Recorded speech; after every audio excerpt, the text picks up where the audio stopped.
नमस्कार आप सभी को। कैसे आप सभी? उम्मीद करते हैं आप सभी अच्छे होंगे। देखिए, आज फिर एक और टॉपिक इम्पोर्टेंट आपके लिए लेके आए हैं। केमिस्ट्री में काफ़ी इम्पोर्टेंट टॉपिक है ये, और कई बार कई जगह पे पूछा जाता है। हर क्लास, आप मान लीजिए 9th का स्टूडेंट हो, चाहे 10th का हो, 11th 12th हो, सभी को इस क्वेश्चन का आंसर पता होना चाहिए। और कई बार पूछा जाता है और काफ़ी इम्पोर्टेंट क्वेश्चन बनता भी है। हम बात कर रहे हैं यहाँ पे न्यूक्लियर फोर्सेस के बारे में। देखिएगा, न्यूक्लियर फोर्सेस में प्रीवियस वीडियो था, वहाँ पे हमने एक आपको बात बताई थी कि न्यूक्लियर फोर्सेस काफ़ी शॉर्ट रेंज फोर्सेस हैं। ये ऐसे फोर्सेस हैं जो कि 10⁻⁻15 मीटर, जो कि काफ़ी कम दूरी है, वहाँ पे ऑपरेट करते हैं और काफ़ी स्ट्रॉन्ग फोर्सेस होते हैं। इवनली ग्रेविटेशनल फोर्स से ये 10⁻38 ज़्यादा स्ट्रॉन्ग थे, और जो इलेक्ट्रोस्टैटिकल फोर्सेस होता है उससे ये 100 गुना ज़्यादा स्ट्रॉन्ग फोर्सेस थे न्यूक्लियर फोर्सेस। खास बात ये थी काफ़ी कम दूरी के ऊपर, न्यूक्लियस की जो डिस्टेंस है वहाँ पे ये ऑपरेट करते हैं। तो जैसा कि आप सभी को पता है, न्यूक्लियर फोर्सेस डेफिनेटली न्यूक्लियस के अंदर होंगे, और न्यूक्लियस के अंदर हमारे पास जो सब पार्टिकल्स होते हैं, आप सभी को पता है वो वहाँ पे प्रोटॉन और न्यूट्रॉन्स हैं। वहाँ पे जो मेन पार्टिकल्स हैं प्रोटॉन और न्यूट्रॉन्स न्यूक्लियस के अंदर हैं, जबकि जो इलेक्ट्रॉन्स हैं वो रिवॉल्व करते रहते हैं अराउंड द न्यूक्लियस। तो आप ये पूछ सकते हैं कि सर यहाँ से क्वेश्चन जो बना क्या, क्वेश्चन ये बना कि हमने आपको बताया कि प्रोटॉन्स हैं न्यूक्लियस में, एक प्रोटॉन तो होगा नहीं, काफ़ी सारे प्रोटॉन्स होंगे न्यूक्लियस के अंदर, जबकि आप सभी को पता है कि प्रोटॉन के ऊपर होगा पॉजिटिव चार्ज। अब जब काफ़ी सारे प्रोटॉन्स होंगे, जैसे मान लीजिए अगर मैं आयरन की बात करूं, आयरन का एटॉमिक नंबर मान लीजिए 26 है, तो आयरन के अंदर 26 प्रोटॉन्स होंगे, और सभी 26 प्रोटॉन्स के ऊपर पॉजिटिव चार्ज भी होगा। तो वो जो पॉजिटिव और पॉजिटिव चार्ज तो एक दूसरे को रिपेल भी करेंगे। अगर वो पॉजिटिव और पॉजिटिव एक दूसरे को रिपेल करेंगे तो वो न्यूक्लियस कैसे स्टेबल रह पाएगा?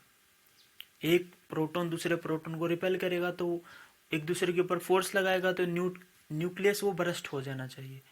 लेकिन ये बरस्ट क्यों नहीं होता, वो किस तरीके से स्टेबल रहते हैं, तो उसके रीजन के बारे में हम बात करेंगे। यानी कि क्वेश्चन ये है कि proton proton will repel each other, so why they are stable in the nucleus, nucleus के अंदर वो किस तरीके से स्टेबल रह पाएंगे। तो चलिए उसके बारे में आपको बताएंगे। देखिएगा, जो इम्पोर्टेंट बात यहाँ पे ये है कि न्यूक्लियस के अंदर जो सब पार्टिकल्स हैं वो प्रोटॉन्स और न्यूट्रॉन्स हैं। क्या प्रोटॉन्स को फर्दर डिवाइड हम नहीं कर सकते? यस, प्रोटॉन्स को भी हम फर्दर डिवाइड्स कर सकते हैं मेसॉन्स पार्टिकल्स में, पाई मेसॉन्स पार्टिकल्स में।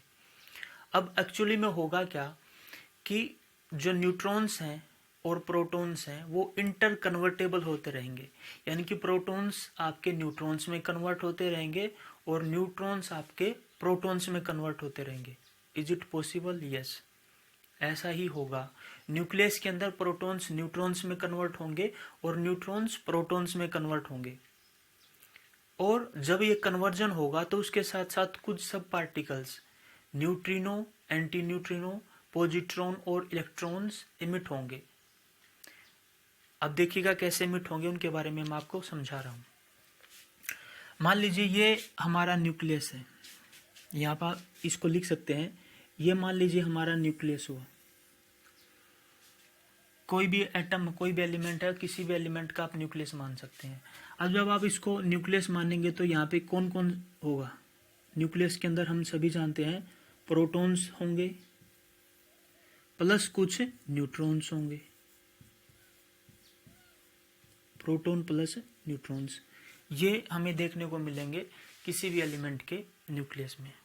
ठीक है, अब प्रोटॉन्स प्रोटॉन्स के ऊपर रिपेल करेंगे, लेकिन एक्चुअली में होगा क्या? एक्चुअली में होगा ये कि मान लीजिए कोई एलिमेंट है, ये जो प्रोटॉन है, हम सभी जानते हैं इस प्रोटॉन के ऊपर कौन सा चार्ज होगा? हम सभी जानते हैं प्रोटॉन के ऊपर पॉजिटिव चार्ज होगा। अब हमने ये माना कि ये जो प्रोटॉन था ये किस में कन्वर्ट हुआ? आपका न्यूट्रॉन में। अब न्यूट्रॉन के ऊपर तो कोई भी चार्ज नहीं होगा, जीरो होगा। न्यूट्रॉन के ऊपर तो हम जानते हैं कोई चार्ज नहीं होता। तो जो प्रोटॉन है उसको दिखाया मैंने पॉजिटिव चार्ज से, और न्यूट्रॉन है इसके ऊपर कोई भी चार्ज नहीं होगा, तो जीरो। अब एक्चुअली में होगा ये कि जो रिएक्शन होगी वो दोनों तरफ से बैलेंस होनी चाहिए। बैलेंस होने का मतलब अगर यहाँ पे पॉजिटिव चार्ज है, यहाँ पे 1 चार्ज है, तो इस तरफ भी कुछ ना कुछ होना चाहिए। तो देखिएगा, इसको बैलेंस करने के लिए मैं यहाँ पे लिख दूंगा E+। अब ये E+ क्या है? E+ का मतलब पॉजिट्रॉन।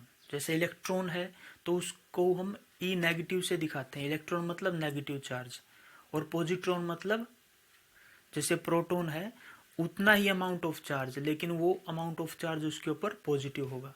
जैसे इलेक्ट्रॉन के ऊपर हम जानते हैं माइनस का 1.6 इंटू 10⁻⁻⁻19 कूलम चार्ज होगा, जबकि पॉजिट्रॉन के ऊपर अमाउंट वही होगा 1.6 इंटू 10⁻⁻19 कूलम, लेकिन वो पॉजिटिव होगा। ये यहाँ पे मेन डिफरेंस है।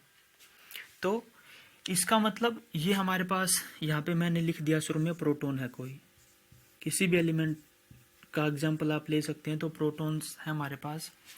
अब ये क्या है आपके पास? ये है आपका न्यूट्रॉन।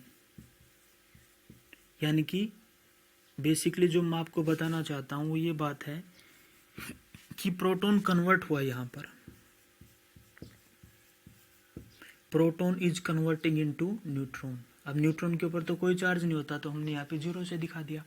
प्लस ये जब ये प्रोटॉन आपका न्यूट्रॉन में कन्वर्ट हुआ तो यहाँ पे एक एलिमेंट, एक सब पार्टिकल भी इमिट होता है, जिसको मैंने लिखा यहाँ पे पॉजिट्रॉन। तो ये पॉजिट्रॉन यहाँ पे इमिट होगा। एक बात और आपने ध्यान में रखनी है, जब भी पॉजिट्रॉन इमिट होगा तो उसके साथ एक सब पार्टिकल और इमिट होता है। उसके साथ जो पार्टिकल इमिट होता है उसको बोलते हैं हम न्यूट्रिनो। ध्यान रखिएगा, इसको बोलेंगे हम न्यूट्रिनो। और न्यूट्रिनो है, इसको दिखाते हैं ऐसे, ये जो V के जैसा सिंबल है, ये सिंबल है आपका न्यूट्रिनो का, न्यूट्रिनो। तो हमने देखा कि एक्चुअली में न्यूक्लियस के अंदर रिएक्शंस होते रहते हैं कंटिन्यूसली, और उन रिएक्शंस में हमारे पास जो प्रोटॉन्स हैं वो कन्वर्ट होते रहते हैं न्यूट्रॉन्स में। जब प्रोटॉन न्यूट्रॉन में कन्वर्ट होगा तो कुछ सब पार्टिकल्स भी इमिट होते हैं, तो यहाँ पे पॉजिट्रॉन इमिट होगा जब प्रोटॉन कन्वर्ट होगा न्यूट्रॉन में। क्यों? क्योंकि देखिएगा यहाँ पे प्रोटॉन था तो उसके ऊपर पॉजिटिव चार्ज था, यहाँ पे इसके ऊपर कोई भी चार्ज नहीं है। अब इन दोनों तरफ हमने बैलेंस रखना है, तो यहाँ पॉजिटिव था तो इस 0 प्लस प्लस आप देख सकते हैं यहाँ पे 0 और प्लस, तो ये मिलके क्या रहेगा यहाँ पे प्लस, यानी कि रिएक्शन हमारी दोनों तरफ से आपकी बैलेंस रहेगी। बात यहीं पे ख़त्म नहीं होती। पॉजिट्रॉन जब भी इमिट होगा आपने याद रखना है उसके साथ हमेशा उसका एक सब पार्टिकल और इमिट होता है, जिसको हम बोलते हैं यहाँ पे न्यूट्रिनो। देखिएगा, ये जितने भी पार्टिकल्स हैं इनके एंटी पार्टिकल्स भी होंगे। रिएक्शन जब अपोजिट होगी तो यहाँ पे एंटी पार्टिकल्स होंगे। देखिएगा कैसे। अब ये तो आपको क्लियर हुआ होगा कि प्रोटॉन किस तरीके से न्यूट्रॉन में कन्वर्ट होते हैं और किस तरीके से सब पार्टिकल इमिट होते हैं। अब एक रिएक्शन और लिख लेते हैं हम। इस रिएक्शन में हम ये देखेंगे कि क्या होगा जब एक न्यूट्रॉन प्रोटॉन में कन्वर्ट होगा। तो अब हम लिख लेते हैं यहाँ पे न्यूट्रॉन। न्यूट्रॉन के ऊपर हम जानते हैं कोई भी चार्ज नहीं होगा, तो इसको चार्ज को दिखाने के लिए मैंने यहाँ पे 0 लिख दिया, और ये आपके पास न्यूट्रॉन है कोई भी। अब इस न्यूट्रॉन ने किस में कन्वर्ट होना है? हम सभी जानते हैं ये जो न्यूट्रॉन होगा अब ये कन्वर्ट हो जाएगा आपका प्रोटॉन में। तो जब न्यूट्रॉन प्रोटॉन में कन्वर्ट होगा तो प्रोटॉन को दिखाएंगे हम यहाँ से P से, जबकि हम सभी जानते हैं प्रोटॉन के ऊपर कुछ ना कुछ चार्ज होगा। अब रिएक्शन को हमने बैलेंस करना है, तो ये बैलेंस किस तरीके से हो सकती है? जब यहाँ पे कोई E नेगेटिव चार्ज हो। देखिए ये पॉजिटिव और ये नेगेटिव मिलके क्या हो जाएगा 0, तो दोनों तरफ से रिएक्शन क्या रहेगी? बैलेंस रहेगी। तो ये न्यूट्रॉन कन्वर्ट होगा प्रोटॉन में, प्रोटॉन में कन्वर्ट होगा तो यहाँ पे एक इलेक्ट्रॉन एमिट होगा, और प्लस ध्यान रखिएगा जब भी इलेक्ट्रॉन इमिट होगा तो उसके साथ एक सब पार्टिकल और इमिट होगा। जैसे वहाँ पे पॉजिट्रॉन के साथ हमने देखा था न्यूट्रिनो इमिट हुआ था, ये न्यूट्रिनो था।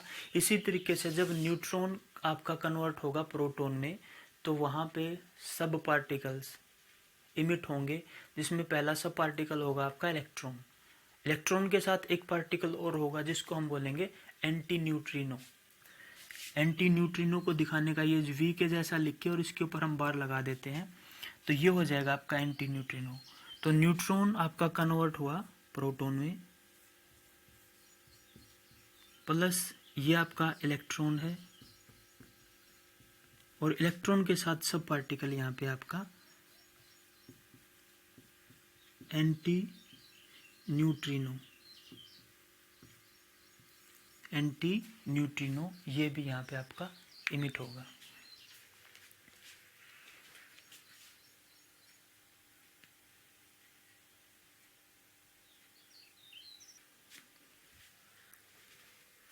तो इस तरीके से आपने देखा कि क्या रिएक्शन हुई हमारे पास। प्रोटॉन कन्वर्ट हुआ आपका न्यूट्रॉन में, एंटी पार्टिकल, पॉजिट्रॉन का एंटी पार्टिकल यहाँ पे देखिएगा इलेक्ट्रॉन होगा, और न्यूट्रिनो का एंटी पार्टिकल यहाँ पे एंटी न्यूट्रिनो होगा। तो अब आप देखिएगा यहाँ से एक्चुअली में हुआ क्या। एक्चुअल में क्वेश्चन ये था कि प्रोटॉन प्रोटॉन को रिपेल करता, लेकिन रिपेल तो करेगा, लेकिन एक्चुअली में क्या है, उस न्यूक्लियस के अंदर यहाँ पे कुछ सब पार्टिकल्स भी हमें देखने को मिलते हैं। वो सब पार्टिकल्स क्या देखिएगा, ये पॉजिट्रॉन है और यहाँ पर इलेक्ट्रॉन है, तो इसके ऊपर पॉजिटिव चार्ज, ये नेगेटिव चार्ज, ये पॉजिटिव और नेगेटिव पॉजिट्रॉन और इलेक्ट्रॉन एक दूसरे को अट्रैक्ट करेंगे, यानी कि अट्रैक्ट करेंगे तो वो एंटी पार्टिकल्स होंगे, वो न्यूक्लियस के अंदर प्रेजेंट है और न्यूक्लियस को एक दूसरे के प्रति अट्रैक्ट किए रखेंगे। इसी के साथ आप देख सकते हैं ये एंटी न्यूट्रिनो और एंटी न्यूट्रिनो, तो इनके ऊपर भी जो चार्जेज होंगे, न्यूट्रिनो और एंटी न्यूट्रिनो के ऊपर भी जो चार्जेज होंगे वो भी एक दूसरे के अपोजिट होंगे। यानी कि अगर हम देखें यहाँ पे न्यूट्रिनो है तो ये पॉजिटिव टाइप का होगा, एंटी न्यूट्रिनो तो नेगेटिव टाइप का होगा। तो न्यूट्रिनो और एंटी न्यूट्रिनो एक दूसरे के एंटी पार्टिकल्स हैं, तो ये भी एक दूसरे को अट्रैक्ट करेंगे तो वो न्यूक्लियस के अंदर स्टेबल रह पाएंगे। तो इस तरीके से आपने देखा कि स्ट्रॉन्ग इलेक्ट्रोस्टैटिकल फोर्सेस होने के बाद भी, स्ट्रॉन्ग इलेक्ट्रोस्टैटिकल फोर्सेस मतलब प्रोटॉन और प्रोटॉन के बीच में रिपल्सन होने के बाद भी एक्चुअली में प्रोटॉन और न्यूट्रॉन का जो इंटर कन्वर्जन है, प्रोटॉन का न्यूट्रॉन में कन्वर्ट होना और न्यूट्रॉन का प्रोटॉन के अंदर कन्वर्ट होना, यही न्यूक्लियस के अंदर जो प्रोटॉन और प्रोटॉन है, प्रोटॉन और न्यूट्रॉन है, उनको बाउंड किए रखने के लिए जरूरी है। तो आई होप स्टूडेंट आपको ये टॉपिक क्लियर हुआ होगा, आप समझ पाए होंगे कि किस तरीके से एक न्यूक्लियस के अंदर प्रोटॉन प्रोटॉन स्टेबल रह पाएंगे दोनों के ऊपर सेम चार्जेस होने की वजह से। रीजन क्या बताएंगे, प्रोटॉन और न्यूट्रॉन कंटिन्यूसली एक दूसरे में कन्वर्ट होते रहेंगे। प्रोटॉन जब न्यूट्रॉन में कन्वर्ट होगा, देखिएगा प्रोटॉन जब न्यूट्रॉन में कन्वर्ट होगा तो वहाँ पे पॉजिट्रॉन इमिट होगा और न्यूट्रिनो इमिट होगा। इसी तरीके से जब आपका न्यूट्रॉन है वो कन्वर्ट होगा प्रोटॉन में, तो साथ के साथ एक इलेक्ट्रॉन भी इमिट होगा और उसके साथ एंटी न्यूट्रिनो भी इमिट होगा। पॉजिट्रॉन और इलेक्ट्रॉन एक दूसरे के एंटी पार्टिकल हैं, इसी तरीके से न्यूट्रिनो और एंटी न्यूट्रिनो एक दूसरे के एंटी पार्टिकल्स हैं। यही एंटी पार्टिकल्स न्यूक्लियस को बाउंड किए रखने के लिए काम करते हैं। तो अब आप देख सकते हैं याद कैसे रखें। अब एक याद रखने का तरीका और बता देते हैं कि एंटी न्यूट्रिनो और न्यूट्रिनो कब निकलेगा। तो उसके लिए आप याद रखिएगा, यहाँ पे वोवल्स का सहारा हम ले सकते हैं। देखिएगा यहाँ पे जो इलेक्ट्रॉन है ये ई से शुरू होगा, ई एक वोवल है। इसी तरीके से एंटी न्यूट्रिनो ए से शुरू होगा और ए भी एक वोवल है। तो इस तरीके से आप याद रख सकते हैं। इसी तरीके से पॉजिट्रॉन जो एक कॉन्स्टोनेंट है, इसी तरीके से एन भी एक कॉन्स्टोनेंट है। तो हम देखेंगे कि ई और ए दोनों वोवल्स हैं, तो आप याद रख सकते हैं जब भी इलेक्ट्रॉन इमिट होगा तो एंटी न्यूट्रिनो इमिट होगा, पॉजिट्रॉन इमिट होगा तो वहाँ पे न्यूट्रिनो इमिट होगा। हिंदी में बोले तो स्वर और व्यंजन, ए भी स्वर है और हमारे पास ई भी स्वर है। तो इलेक्ट्रॉन भी ई से शुरू होगा, एंटी न्यूट्रिनो भी ई से शुरू होगा, मतलब दोनों वावल्स हैं, स्वर हैं। तो आप याद रख सकते हैं, कन्फ्यूजन नहीं होगी आपको। आई होप आपको वीडियो अच्छा लगा होगा, समझ में आया होगा। वीडियो अच्छा लगे तो इसको लाइक करें प्लीज़, अपने फ्रेंड के साथ शेयर करें, और आपका अपना चैनल है प्लीज़ इसको सब्सक्राइब करते रहें। Thanks for the watching.